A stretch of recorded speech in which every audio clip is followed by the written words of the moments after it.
Welcome to Madasaling Pinoy, your prayer partner.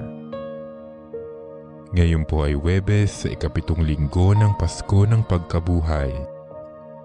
Ang mabuting balita ng Panginoon ayon kay San Juan. Noong panahong iyon, tumingala si Jesus at nanalangin.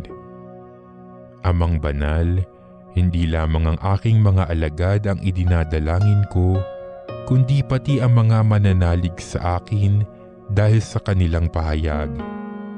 Maging isa nawa silang lahat, Ama, kung paanong ikaw ay nasa akin at ako'y nasa iyo, gayon din naman, maging isa sila sa atin upang maniwala ang sanlibutan na ikaw ang nagsugo sa akin. Ang karangalang ibinigay mo sa akin ay ibinigay ko sa kanila, upang sila'y ganap na maging isa, gaya nating iisa. Ako'y nasa kanila at ikaw ay nasa akin, upang lubusan silang maging isa. At sa gayon, makikilala ng sanlibutan na sinugo mo ako at sila'y iniibig mo katulad ng pag-ibig mo sa akin.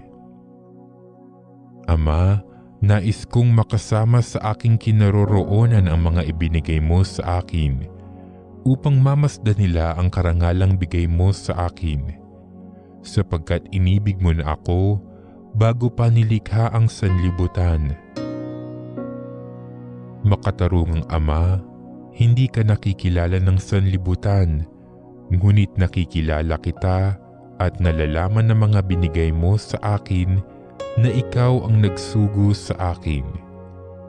Ipinakilala kita sa kanila at ipakikilala pa upang ang pag-ibig mo sa akin ay sumapuso nila at ako na may sumakanila.